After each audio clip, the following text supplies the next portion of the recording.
Jamie Fraser gets his full time. So if you could share your screen, Jamie. I'm excited to introduce James Fraser from UCSF, part of the QCRG AViD Center. James is also a staunch open science and preprint rapid publication advocate through his work with ASAP Bio, unrelated to ASAP, the AViD Center. And I'm really excited to hear about some of the science that he's going to talk about relevant to antiviral discovery. So Jamie, take it away.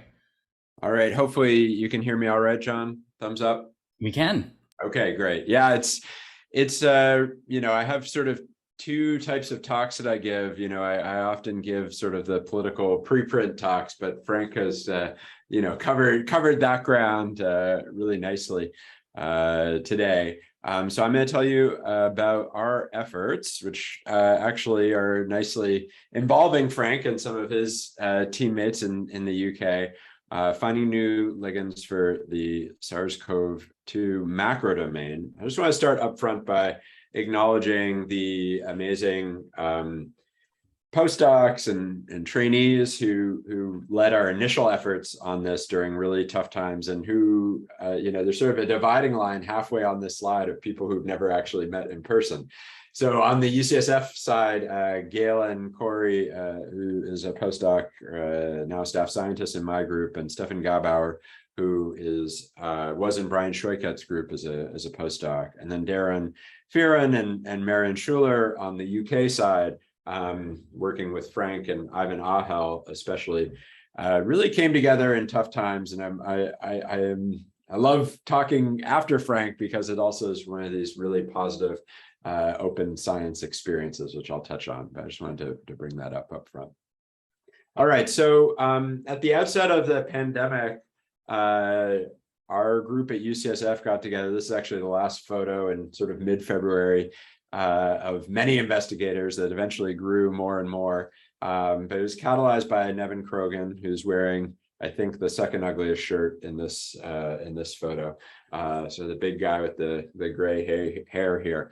And we started working together on COVID projects. And we're really inspired by the moonshot work that had already been started by John and Frank and Near London and others. And we wanted to work on something a little different. And at the time, I was basically doing full-time childcare at home. And when my colleagues, Brian Schoiket and Alan Ashworth, said, we think we should work on this thing called the macrodomain of non-structural protein 3, I just said, yes, okay, let's do it, without actually knowing anything about it. What it turns out the macrodomain does is it's part of this one domain of this very large protein NSP3 that's actually processed by the protease into sort of many smaller proteins.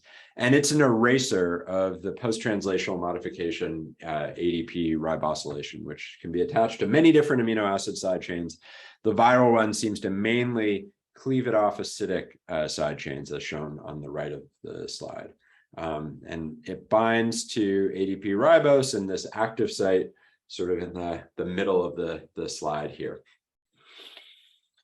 As I mentioned, it's an eraser of this post-translational modification. So this modification gets added on by enzymes called PARPs, poly-ADP ribose polymerases.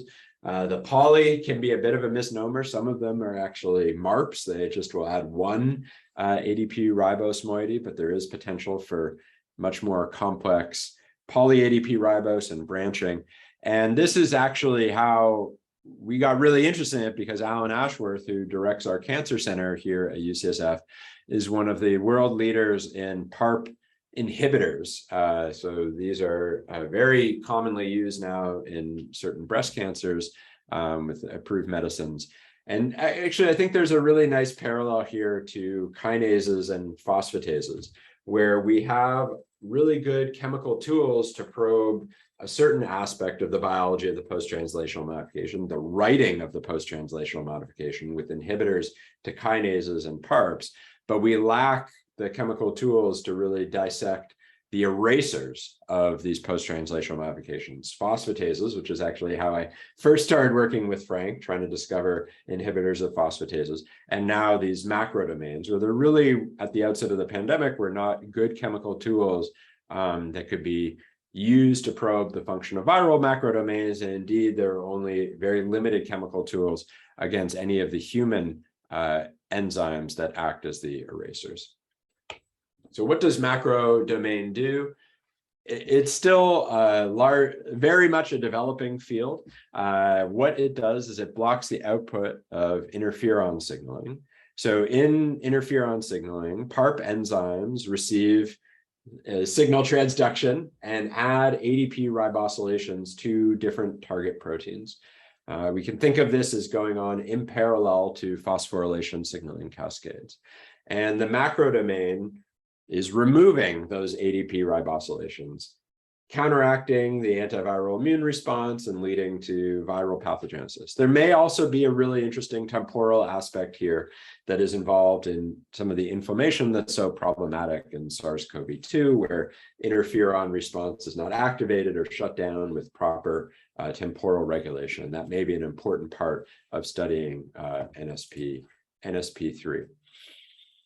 All right, it is a validated target, which I throw with an asterisk here. Unlike protease, where there's lots of genetic evidence that getting rid of the activity of protease will lead to a huge viral replication defect, the genetics on macrodomain are a little bit further behind. There are some great papers from SARS-1 that show in cell lines that are stimulated with interferon, you lead to a loss of viral replication with a catalytically dead mutant of the macrodomain. And then probably the best experiment is in an animal model where different clones differing from wild type only in the catalytic mutant of macrodomain lead to almost complete survival versus 80% death in wild type. And that's due to a functioning immune system, not an inability to enter or start infection, as they have this sort of initial weight loss and then a rebound. And there's similar rationale, at least at the cell biology level, for some other viruses, including chikungunya. So what we wanted was really a chemical tool compound to do all these interesting things. And at the outset of the pandemic, we really had no assays other than ADP ribose. We had no chemical matter. And this really fantastic group of trainees said, absolutely no problem. And so Frank has already, explained a little bit about fragments and why we should use, why it's great to use X-rays. But I want to just emphasize here that fragment screening by X-ray crystallography was really our primary binding assay at the outset of this project, which is kind of a ridiculous thing to think about a few years ago. But due to the advances both on the automation and on the software end that Frank's group has catalyzed, it's not something that's completely ridiculous. So we have been building a similar fragment soaking pipeline at UCSF, modeled after Frank's amazing work at XChem, with his permission to borrow, copy, and steal and add some innovations. I just want to acknowledge Justin Beal, who played a big role in leading that on our end, building up that infrastructure. All right, so we collected a bunch of data, and Frank and I were actually writing a review together at the time, and I told him what we were doing, and he said, hold on, I got to make a phone call. And he called this guy, Ivan Ahel, because basically they were doing the exact same thing. We were both doing these big fragment soaking campaigns against macrodomain with different libraries and actually different crystal forms, which turned out to be really interesting. And Ivan is really great because he is kind of the hipster of macrodomains. He was studying macrodomains before they were cool, when you hadn't even heard of them. So he brought a lot of biological knowledge to this.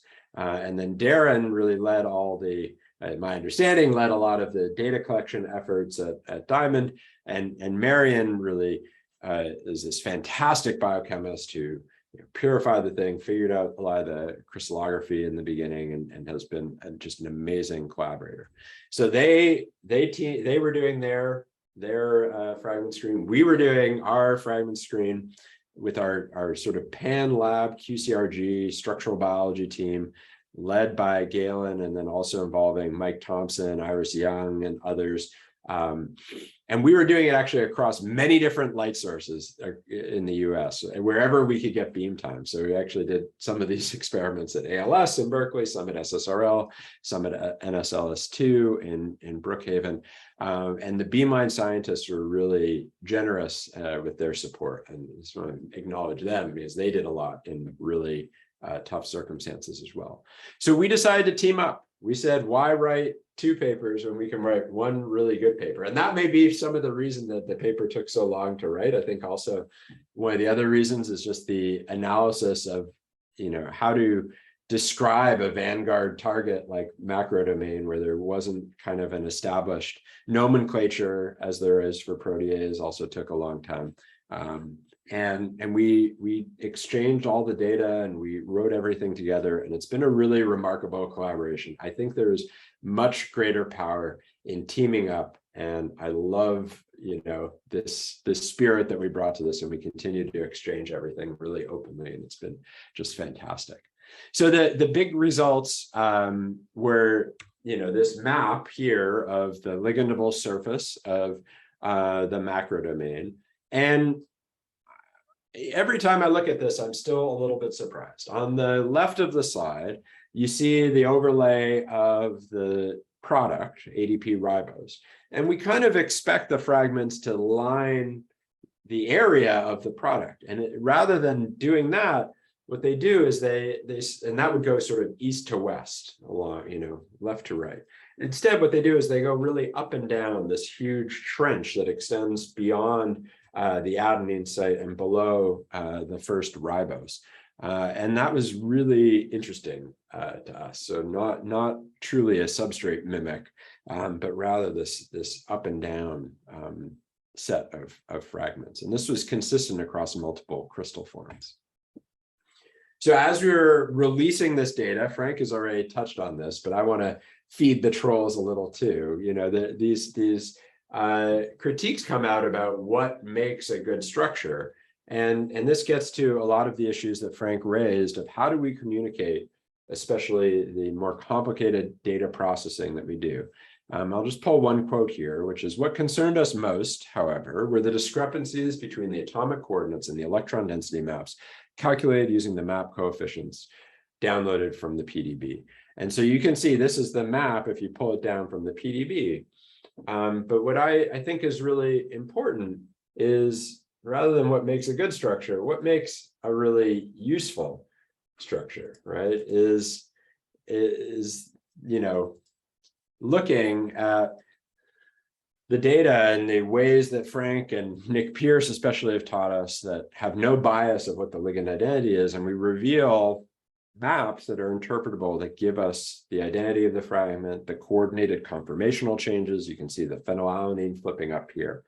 And so I think that we risk throwing the baby out with the bathwater by being a little too dogmatic about data standards in the PDB, but we clearly need to find new ways to increase confidence in this data and pull together a community. And that's why I'm so excited about this initiative that's sort of surfacing all of the public data sets that we've deposited. And we try to set a good example by also depositing even diffraction images, which Global Phasing and other software developers have been using to test different data analysis pipelines. So with that giant assemblage of over 200 binders of fragments, could really segment them into different subsites and start to think about fragment linking or merging approaches. So you can see here I've colored the ligands binding in the active site by sort of the dominant interactions that they make, either at the upper site, the middle, which we call the oxyanion subsite, which has this characteristic bidentate binding pattern to the backbone atoms of MAC1, and then the lower subsite here. And this is where real pandemic programming paid off. Matteo really came up with this brilliant approach called Fragmentstein. that works like this, where you sort of zoom in on the active site. We're going to strip away the product and show fragment 1 and density for fragment 2. And then what his software does is create a virtual link between them, and then we can go searching now in the enamine database for molecules that look a lot like that. We're not asking the brave chemists in Ukraine to make the exact molecule, but just something that looks exactly that looks a lot like it, that is as close to it as possible. And by and large, they deliver. And I'll show you one of the really cool results, which is, here's a 3-way merger between 3 different fragments up here. And what you can see is in the middle, the inspiring fragments, and on the right, the Panda event map with the eventual ligand that was partially, that was designed by Fragmenstein and then searched in enamine's database. And the 2 colors here just represent different isomers, right? They're different. There's a stereo center there and different isomers. So you can see that bottom ring in one pose versus the other is just different isomers. And what's really cool is how closely the poses of the fragments match the assembled larger structure. And you can see up at the top, the phenyl ring, that's not something that was in the enamine database, right? But instead we get something really similar with that small cyclic group at the top. So being able to ask for a molecule that looks a lot like these theoretical mergers has been a big breakthrough. At this point, Marion had been working in the lab and had developed actually a bona fide binding assay that took advantage of time-resolved fluorescence and displacing a peptide bound to ADP ribose to monitor compound binding. And so we could now assess all of these new compounds that were being created and even deconvolute sort of which isomers were really driving the binding affinity. And it's the one that overlaps the most with the fragment poses that is the most potent. And a lot of this work, Marion was very generous in transferring a lot of knowledge about this assay over to us at UCSF. And now Jagmer Durok is really a new expert in this assay, thanks to Marion's generosity. So these molecules, we're really interested in the selectivity profiles. Some of them are less selective, the left one, but the other ones basically have no off-target activity against some of the human macrodomains, which makes sense structurally if you start to map out the hypothetical clashes. But this is something we're going to be looking at a lot going forward. The med chemists in the audience have probably noticed the carboxylic acid that is making that characteristic interactions in the oxyanion site. And indeed, this is a huge problem for permeability. These molecules basically won't get into cells, which is sad for us. And so we're attempting to overcome that with many different analogs and bioisosteres, but now we get out of the range of sort of cheap make-on-demand chemistry from enamine and much more expensive chemistry. But fortunately, due to AViD funding, it's something we're able to address. We've also been really overjoyed to see different other efforts take advantage of this data. I'll shout out Alpha Lee and William Corkindale's work on sort of pharmacophore modeling. They've done a lot of this with MPro, but also now with Mac1, where you see nice correspondence of the eventual crystal structures with the pharmacophore model, weak inhibition to start, but distinct starting points that importantly don't have carboxylic acids. And Pat Walters at Relay has been identifying a different way to go about fragment mergers based on shape complementarity rather than chemical similarity. So he takes all fragment pairs and sort of merges them together in space, and then looks for, using rocks, a shape-based search, to identify commercially available analogs. We now have several structures of these, weak but distinct starting points, again, without the carboxylic acid, except for the middle one, but for many of these other ones, without the carboxylic acid, that are quite promising. And about half of these, the overlap between the inspiring fragments and the eventual larger molecule is really quite striking. Brian Schoikat, of course, has been an amazing partner in this project, and they use docking, virtual screening approaches, and Stefan, in addition to really supporting all the computational chemistry ideas and analysis that we've been doing, led that effort. We've got many very weak compounds. I'll just highlight some of the more potent ones that have been derived by SAR by catalog that importantly have some higher permeability values. And these sort of single-digit micromolar inhibitors have allowed us to start testing in cells for modulation of macrodomain activity. And so the assay really works like this. If you stimulate cells with interferon and then stain for ADP ribosylation, that ADP ribosylation accumulates, in addition to many proteins that are soluble, in puncta. And so by stimulating with interferon, you get these puncta of marylation. When you overexpress MAC1 in these cells, they are able to dissolve these puncta, so the amount decreases, right? That's the middle here. And then it's really nice because if you could inhibit MAC1, the puncta will increase again. So it's sort of a gain of signal assay. And this has been done in Alan's lab by Morgan, Manassi, and Patty. And so for those compounds, one of them, the right one, has some initial activity in cells. So I'll just walk you through this here. In cells expressing GFP, when you don't treat with interferon, you don't really see any puncta. When you do treat with interferon, you get a large increase in puncta, average 7 per cell. That, because the macrodomain is not being expressed, that's insensitive to treatment of inhibitors, so that number stays high no matter what drug or what compound you throw on it. When you overexpress MAC1, of course, you start with no puncta. When you stimulate with interferon, MAC1 is reducing the amount of puncta compared to the GFP from 7 to about 2, but then treating with double-digit 10 micromolar of these compounds leads to a gain in puncta, an increase in signal for one of these compounds, but not the other. And so we're starting to get some evidence of a real target engagement in cells.